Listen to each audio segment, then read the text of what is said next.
Hello, I'm Trevor Ripchord and welcome to my project studio here on the Ripchord Records YouTube channel.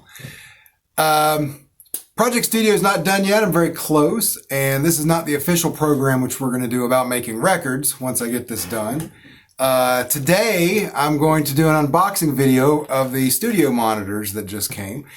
A little bit of background. What I bought were Yamaha NS10s, and these are used throughout the recording industry in the most expensive studios and in the most home basement studio situations as well.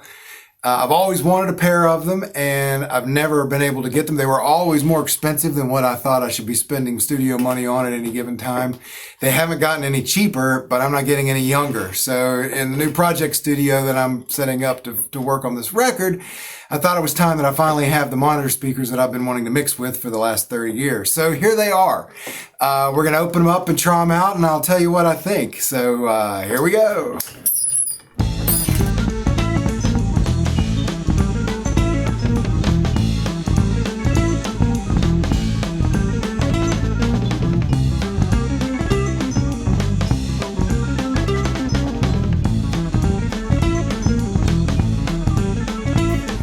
These were ordered from reverb.com, and they came from a guy who had a studio up in Pennsylvania, and he, like I have been, is divesting himself of some of his studio equipment, and I'm doing the same thing. I've got plenty of things that are going up for sale, so message me or check back, but we'll have that stuff on eBay, Facebook Marketplace, and reverb.com. All right, here's the first one.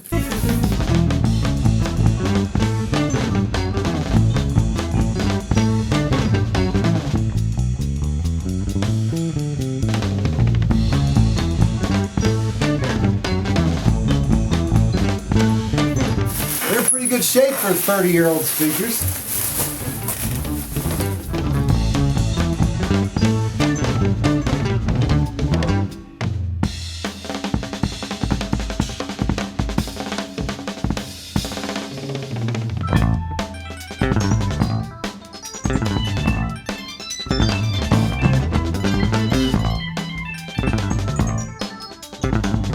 They definitely have a little bit of wear, like a 30-year-old monitor speaker. However, comparatively, you can't buy these new anymore.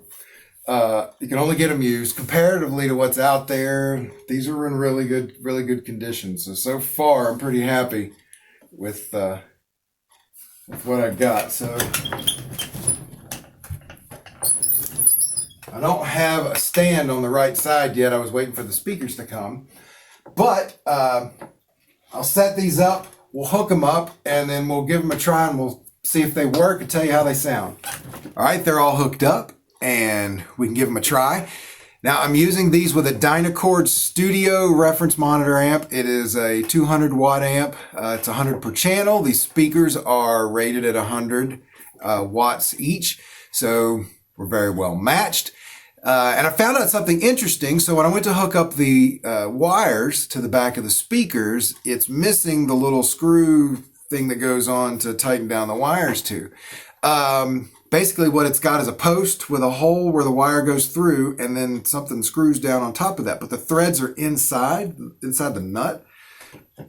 And it looked about the size of a rack screw for putting rack equipment in a rack. So I thought maybe it'll be the same size because it's the only screws I have. And thank you, Yamaha, for threading those to match a rack screw, because I was able to pull out some extra rack screws, screw them in the back of these, hook the speakers up, even though I didn't have the right thing. That worked perfect.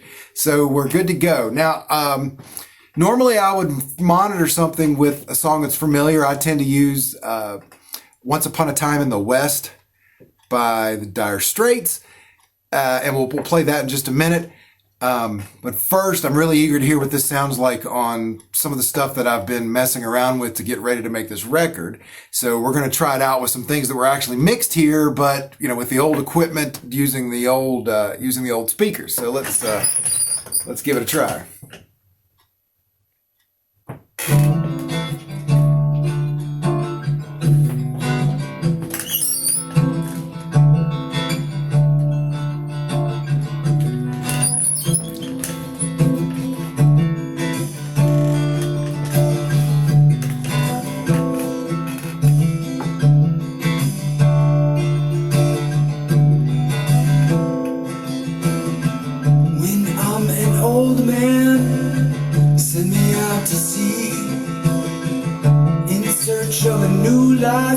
Heavy shackles laying at my feet.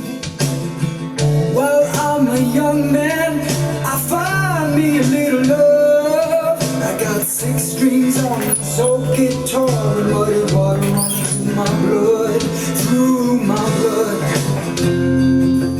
There's never enough in my blood. So the first thing I notice is these speakers are very mid-rangey, which is the way they're supposed to sound. They are great for digging out bad frequencies that are coming up in various instruments in your mix, but in mid-ranges. They don't have a lot of bass. They're okay on highs. They don't have any ultra high. It's not as crisp as you would expect from a full-range speaker. But the mid-range, they're mid-rangey. And in this particular song, I didn't find my mid-range mix and EQ to be that bad. I think in the mids it sounds pretty decent on this. Overall, the mix doesn't sound great on this, and that's because of the balance of the speaker. But let's try something in different style.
That one doesn't sound bad either in the mid ranges. Not quite as good, even though I spent more time on the mixing of that one than I did the previous one we were listening to. It needs some work, but there's a lot more instruments there too. That first mix was just a bass, acoustic, drums with a vocal. This has 3 guitars and a keyboard and bass, a drum set. There's a lot of layers to that. But still not bad, not great. But my unboxing was a success. They work great. They are, I don't notice any problems with the sound, no distortion coming from the tweeters or the woofers. They handle it. Now let's play something that taxes these speakers out a little bit and see if it can stand the test. If we're gonna find a rumble or a crack or distortion, we're gonna find it in this. So let's see. So this is a song that I mixed 25 years ago using some tiny little computer speakers, my Monitor 1 reference monitors, and a set of Bose 501s on a home stereo. I always found these mixes to not be strong enough in the mid-range and have need a little work on the EQ of the bass. They sound great no matter where you play them, but I'm kind of a perfectionist, so I've always thought those two things were a little off. But I didn't have these speakers 25 years ago to mix, so let's see what they do. Now this has got some kick and bass in it. It's a hip-hop funk style music, and there's a lot of low end, so if these things are going to tax out, crack, whatever, this is the song that'll make it do it.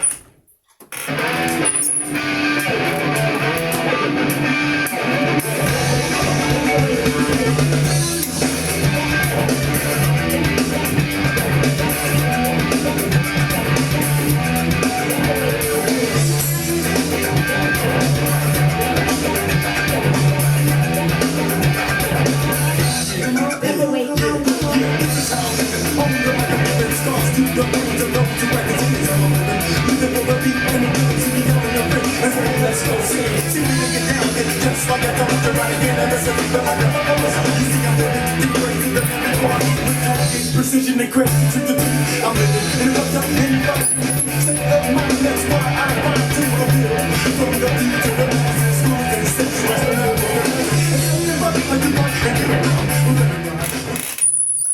Wow. What we did back then in the mid ranges is great. The mids on this are tight. The bass doesn't overload it. And again, I've always liked the way this sounded anywhere. Sometimes it has a little too much bass for some stereo setups. But I've always liked the way it sounded. But the mid range, this is the tightest mids of any of the songs that we've played on it yet. Impressive, because that was done, without the benefit of a monitor like this back in the day. All right, now let's try my normal song, which is Once Upon a Time in the West by Dire Straits, and see how it performs here.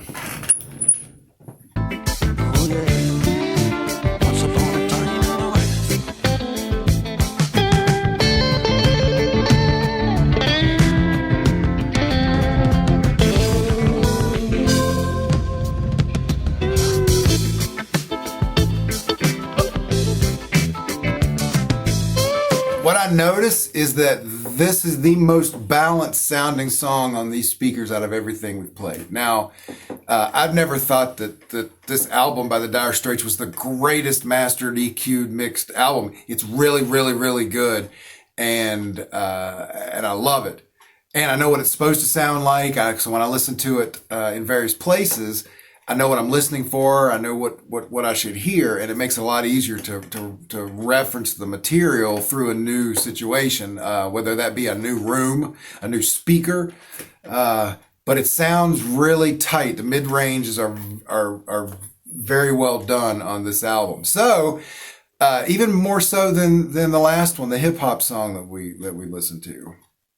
So what I've learned from running through things that I've got here, from the barely recorded, not very well mixed yet, just test stuff, to a finished record here that's a major label release, is I can see what's good and bad and better as we moved through, and this sounded great. They did a great job on that, using these speakers as a reference for that. So now I can tell if I go back and remaster, re-EQ and remix the previous stuff using these to tighten those up.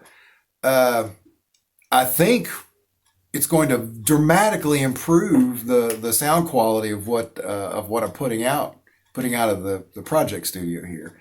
So the unboxing is a success. The speakers are great. I could not be more happy. This is fantastic.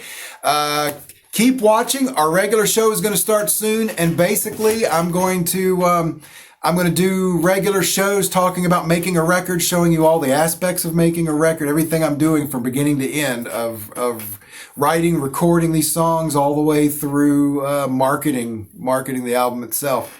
This will be a full beginning to end kind of docu-series of making this record. That'll be coming soon. I've almost got the studio in place, so I'm very excited. Thanks for watching. If you have any questions, put them down in the comments. Remember to like the page, and we'll see you next time. I'm Trevor Ripchord, and this is Ripchord Records.